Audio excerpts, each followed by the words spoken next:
ZFCJ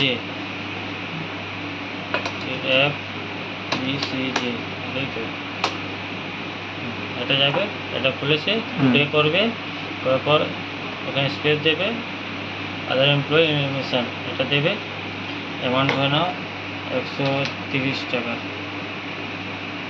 25 টাকা, 135 টাকা, ঠিক আছে। জিএল করে এসে যাবে, কার নামে করছি, দীপ নামে, ঠিক আছে। ট্যাক্সে